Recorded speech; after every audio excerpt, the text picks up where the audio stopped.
नमस्कार। आपका अखबार के YouTube चैनल पर आपका स्वागत है। मैं हूं प्रदीप सिंह। महाराष्ट्र के मुख्यमंत्री और शिवसेना प्रमुख उद्धव ठाकरे अपने राजनीतिक जीवन के सबसे संकटकालीन समय से गुजर रहे हैं। उनके सामने जो संकट है कई तरह से कई पक्षों से हैं, ये पहले मैं बता चुका हूं। आज उनके सामने दो नए संकट आए हैं, बल्कि कहें दो नए धक्के लगे हैं उनको। दो ऐसी घटनाएं हुई हैं, दो ऐसी खबरें हुई हैं। एक तो पहले से चल रही थी जिसका आज कहें कि कल्मिनेशन हुआ है। पहला झटका उनको दिया है राज ठाकरे ने, पूरी सरकार को हिलाकर रख दिया है। एक व्यक्ति भी अगर सही मुद्दे पर खड़ा हो जाए, अगर अड़ जाए कि कानून के साथ है वो और कानून का पालन कराना चाहता है, तो सरकार को हिला सकता है। ये राज ठाकरे ने करके दिखाया है। मैं राज ठाकरे की राजनीति और उनका कोई बहुत बड़ा प्रशंसक नहीं हूँ, लेकिन राज ठाकरे ने जो स्टैंड लिया है और जिस तरह से अपने को कंडक्ट किया है, उसकी तारीफ होनी चाहिए। उन्होंने कोई भावनाएं भड़काने की कोशिश नहीं की। उन्होंने बिल्कुल ये कोशिश नहीं की कि हिंसा की स्थिति बने। उन्होंने ऐसी कोई कोशिश नहीं की कि दूसरा पक्ष जो है उसको बोलने का या शिकायत करने का मौका मिले। ऐसा कुछ भी नहीं किया। दूसरा झटका लगा है उद्धव ठाकरे को, वो लगा है सुप्रीम कोर्ट से। देश की सर्वोच्च अदालत ने उद्धव ठाकरे की सारी योजना पर पानी फेर दिया। बॉम्बे म्युनिसिपल कॉरपोरेशन और बाकी स्थानीय निकाय के चुनावों को टालना चाहते थे कि जब तक ओबीसी आरक्षण नहीं होगा तब तक जो है ये चुनाव नहीं होंगे। ये विधानसभा से प्रस्ताव पारित करवा लिया। उसके बाद सुप्रीम कोर्ट से कहा कि जो है हमारा जो ओबीसी कमीशन है राज्य का, वो रिपोर्ट तैयार कर रहा है और उसके आधार पर जो है ओबीसी का आरक्षण होगा, उसके बाद ही चुनाव होंगे। सुप्रीम कोर्ट ने कहा कि कुछ नहीं, इन सब मामलों पर बाद में विचार होगा। सिर्फ 2 हफ्ते, कहा 2 हफ्ते के अंदर घोषणा कीजिए चुनाव की तारीखों की, उससे ज़्यादा नहीं। कोई पुनर्विचार का मामला नहीं है। कोई गुंजाइश नहीं छोड़ी है कि उसको थोड़ा आगे टाल सके या फिर जो है मानसून का बहाना, दूसरा कोई बहाना हो। वो सब बहाने ख़त्म कर दिए हैं। कहा है 2 हफ्ते के अंदर चुनाव की तारीखें घोषित कीजिए और चुनाव कराइए। उद्धव ठाकरे और उनकी जो महाराष्ट्र विकास आघाड़ी है वो बीएमसी और स्थानीय निकाय के चुनाव के लिए बिल्कुल तैयार नहीं है। प्रदेश में इस समय जो माहौल है पूरी तरह से सरकार के खिलाफ है। जिस तरह की परिस्थितियां बनी हैं उसमें जो गठबंधन के दल हैं उनमें आपस में अविश्वास का माहौल है। ऐसे में सुप्रीम कोर्ट का ये फैसला, सुप्रीम कोर्ट का ये निर्देश एक तरह से वज्रपात की तरह है उद्धव ठाकरे सरकार पर। तो दोनों मोर्चों पर जो है सरकार के लिए दिक्कत होने वाली है। पहले राज ठाकरे की बात करते हैं। राज ठाकरे से जब मैं कह रहा हूँ, उनकी औरंगाबाद की सभा के बाद जितनी सफल सभा हुई, जैसा रिस्पॉन्स था लोगों का, उसको देखते हुए उन्होंने घोषणा की थी कि 3 मई को जो होगा उसके लिए सरकार जिम्मेदार होगी। फिर उन्होंने जिम्मेदारी दिखाई। उन्होंने कहा ईद के दिन कोई कुछ नहीं बोलेगा, कहीं कोई हनुमान चालीसा ईद की जो है मस्जिद के बाहर नहीं पढ़ा जाएगा। लेकिन उसके बाद आज यानी 4 मई के लिए उन्होंने कहा कि अगर लाउड स्पीकर नहीं हटाए जाते हैं तो आंदोलन होगा। उन्होंने कहा जब निवेदन खत्म होता है तो आंदोलन शुरू होता है। निवेदन की भाषा जब तक रहती है और नहीं मानी जाती है तो फिर आंदोलन की भाषा में बात करनी पड़ती है। और उन्होंने कहा कि यह आंदोलन एक दिन का नहीं है। अब आप देखिए उनसे निपटने के लिए क्या क्या उद्धव ठाकरे की सरकार कर रही थी। 2008 के एक मामले में, इतने पुराने मामले में, उनके खिलाफ एक नॉन बेलेबल वारंट जारी किया गया। इस बात के संकेत दिए गए कि उनको गिरफ्तार किया जा सकता है, लेकिन हिम्मत नहीं हुई उद्धव ठाकरे को कि राज ठाकरे को गिरफ्तार कर लें। उनको मालूम था कि अगर राज ठाकरे की गिरफ्तारी हुई तो उसके बाद क्या होगा, उनकी सरकार कितने दिन चलेगी ये बताना मुश्किल होगा। दूसरी बात, तैयारी आप राज्य सरकार की देखिए। सभी पुलिस वालों की छुट्टियां रद्द कर दी गई। 87 कंपनियां स्टेट रिजर्व पुलिस फोर्स की तैनात कर दी गई। इसके अलावा 30,000 होमगार्ड की तैनाती हो गई है। ये पूरे प्रदेश की बात कर रहा हूँ, पूरे राज्य में ये तैनाती हुई है कि कहीं भी कुछ होने ना पाए। और इसके अलावा राज ठाकरे के समर्थकों यानी महाराष्ट्र नवनिर्माण सेना के जो कार्यकर्ता नेता हैं उनकी लगभग 13,000 को नोटिस भेजा गया और सबको या तो गिरफ्तार कर लिया गया या हिरासत में ले लिया गया। तो राज ठाकरे कुछ सवाल पूछ रहे हैं राज्य सरकार से। वो कह रहे हैं कि मैं गलत क्या कर रहा हूँ। सुप्रीम कोर्ट की गाइडलाइन है कि डेसिबल लेवल जो है लाउड स्पीकर का, इसकी जो आवाज़ होगी, उसका जो वॉल्यूम होगा वो 45 से 55 के बीच में होना चाहिए। उससे ज़्यादा है जिसका, उस पर एक्शन लीजिए, उसको हटवाइए। उन्होंने कहा जहाँ ऐसा नहीं होगा वहाँ मस्जिद के बाहर, मैंने सबसे कह दिया है पूरे राज्य में सारे हिंदुओं से कहा है कि जहाँ भी मस्जिद में ये अजान के लिए लाउड स्पीकर का इस वॉल्यूम से ज़्यादा इस्तेमाल हो वहाँ लाउड स्पीकर लगाकर आप हनुमान चालीसा का पाठ कीजिए। उन्होंने कहा मैं कोई कानून तोड़ने की बात नहीं कर रहा हूँ, कानून के खिलाफ कोई काम करने की बात नहीं कह रहा हूँ, मैं सिर्फ इतना कह रहा हूँ कि जो कानून है, जो सुप्रीम कोर्ट का निर्देश है, उसका पालन कराइए। क्यों मस्जिदों में उस डेसिबल लेवल से ऊपर के लाउड स्पीकर होने चाहिए? लाउड स्पीकर लगता है प्रशासन की अनुमति से, और ये अनुमति सदा के लिए नहीं होती, एक स्पेसिफिक टाइम के लिए होती है, उसके बाद उसका इस्तेमाल नहीं हो सकता। तो कौन उनको आदेश दे रहा है? उन्होंने कहा कि जिन जिन जगहों से इस डेसिबल लेवल से ज़्यादा पर अजान दी गई है लाउड स्पीकर का इस्तेमाल होकर, सरकार बताए उनके खिलाफ क्या कार्रवाई हो रही है, या कार्रवाई सिर्फ हमारे लोगों के खिलाफ होगी, हमारे खिलाफ होगी, उसके अलावा कोई कार्रवाई नहीं होगी। तीसरी बात, उन्होंने कहा कि मैं ये भी देखूंगा कि सुप्रीम कोर्ट के आदेश की अवमानना हो रही है तो सुप्रीम कोर्ट क्या करता है। सुप्रीम कोर्ट के पास लोग गए एक शिकायत लेकर, उस पर सुप्रीम कोर्ट का फैसला आया। उस फैसले के बाद उसको लागू कराने की जिम्मेदारी राज्य सरकारों की है। अगर राज्य सरकार उसको लागू नहीं करती है तो सुप्रीम कोर्ट क्या करेगा? अगर सुप्रीम कोर्ट चुप बैठा रहेगा तो फिर उसके उस आदेश का मतलब क्या होगा? तो कह रहे हैं मैं सुप्रीम कोर्ट को भी देख रहा हूँ कि वो क्या करता है। और ये आंदोलन एक दिन के लिए नहीं है, ये आंदोलन जारी रहेगा। और जहाँ जहाँ जब जब इस तरह का होगा तब तक, अब सरकार के लिए मुश्किल ज़्यादा इसलिए हो गई है कि ऐसा लग रहा था उद्धव ठाकरे सरकार को कि ये सिर्फ एक दिन का है, 4 मई का मामला है, किसी तरह से संभाल लो, उसके बाद जो है सब सामान्य हो जाएगा। ऐसा होने वाला नहीं। बात हो रही है कानून की पक्षधरता की, कानून के साथ खड़े होने की, कानून को लागू कराने की, जिसकी जिम्मेदारी, जिसकी शपथ लेकर सरकार बनी है। कोई भी सरकार बनती है, वो चाहे राज्य में हो चाहे केंद्र में हो, वो कानून और संविधान की जो है सुरक्षा की शपथ लेकर आती है। तो वो कानून का पालन क्यों नहीं करवा रही है, और जो कानून तोड़ रहे हैं उनके खिलाफ कार्रवाई क्यों नहीं कर रही है? सवाल राज ठाकरे का है, और इस सवाल से बहुत से लोग सहमत हैं, बल्कि कहें कि ज़्यादातर लोग सहमत हैं।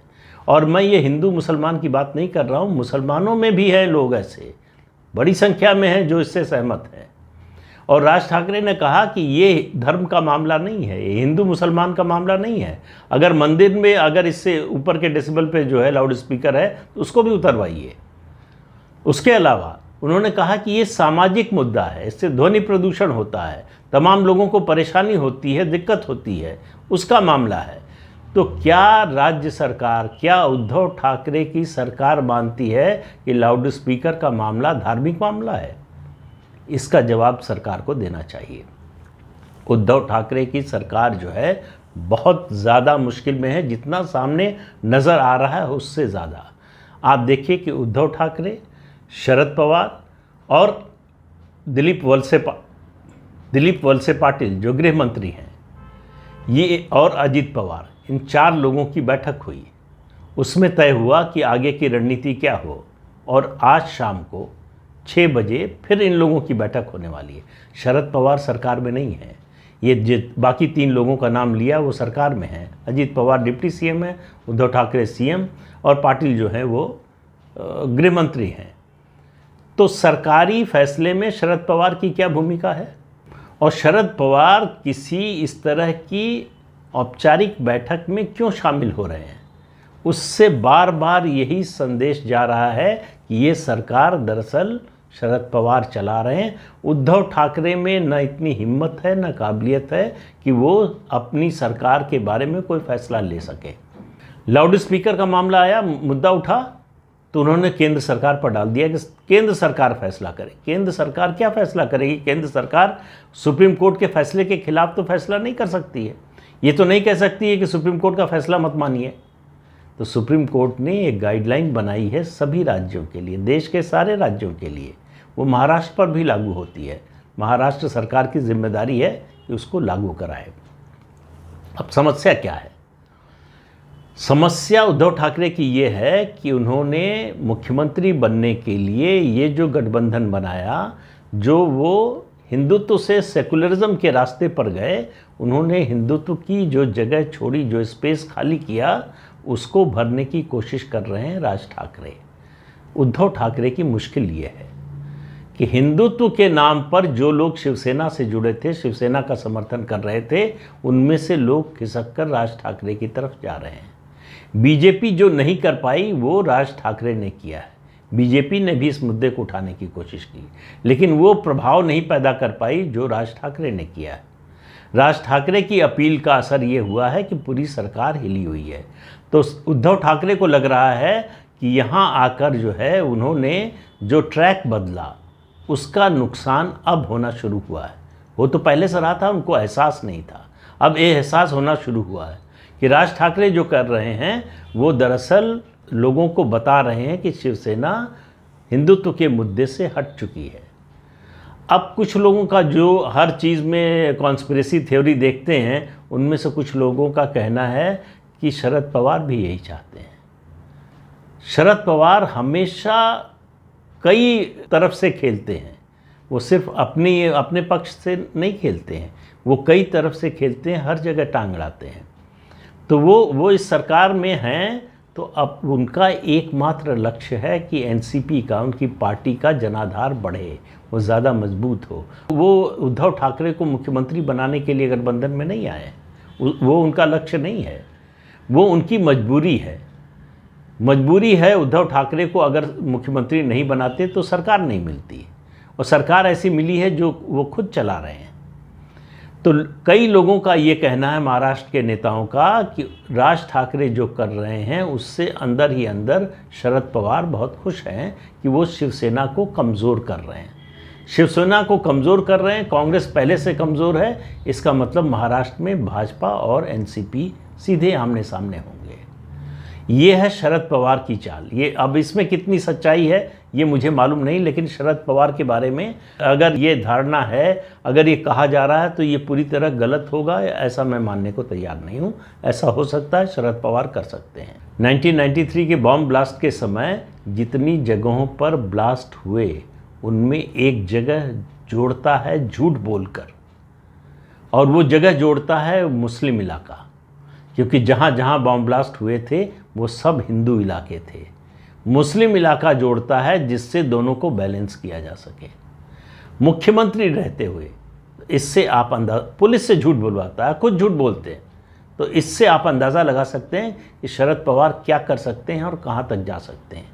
अगर वो दाऊद इब्राहिम से दोस्ती पर जो है उनको गर्व हो सकता है, दाऊद इब्राहिम से उनके लोगों के संबंध, व्यापारिक संबंध हो सकते हैं, और वो कुछ नहीं बोलते हैं, तो इसका मतलब अंदाज़ा लगाइए कि शरद पवार अपनी राजनीति को आगे बढ़ाने के लिए और अपने व्यापार को आगे बढ़ाने के लिए कहाँ तक जा सकते हैं। तो एक तो राज ठाकरे का झटका, दूसरा एक और झटका अदालत से उद्धव ठाकरे को लगा कि नवनीत राणा और रवि राणा को आज ज़मानत मिल गई। ज़मानत किस आधार पर मिली है, इस फैसला अभी डिटेल में नहीं आया है, लेकिन मुझे नहीं लगता है कि नवनीत राणा और रवि राणा के वकील ने जो मामला पेश किया, जिस तरह से बात रखी कि ये किसी भी तरह से देशद्रोह का मामला नहीं बनता। उनके वकील ने कहा कि उन्होंने सिर्फ हनुमान चालीसा पढ़ने की घोषणा की थी, पढ़ने भी नहीं गए थे। उनके घर के बाहर जो भीड़ जमा थी, जिसको कहा जा रहा है कि हिंसा भड़का रहे थे, वो भीड़ भी उनके समर्थकों की नहीं थी, वो शिवसेना के समर्थकों की, सरकार के समर्थकों की थी। तो इसलिए उन पर ये देशद्रोह का आरोप लगाना सरासर गलत है। अब वो अदालत ने, जज ने उसको माना है नहीं माना है, ये जब डिटेल में जजमेंट आएगा तब पता चलेगा। लेकिन ये भी उद्धव सरकार के लिए बड़ा झटका है। वो चाहते थे कि उदाहरण पेश करें और इन दोनों को लंबे समय तक जेल में रखें। वो उनकी योजना भी नाकाम हो गई है। और सुप्रीम कोर्ट का जो फैसला आया है, मैं आपको पहले कई बार बता चुका हूँ कि बीएमसी का चुनाव शिवसेना के लिए जीवन मरण का प्रश्न है, रोजी रोटी का सवाल है। शिवसेना की रोजी रोटी दशकों से इसी बीएमसी से आती है।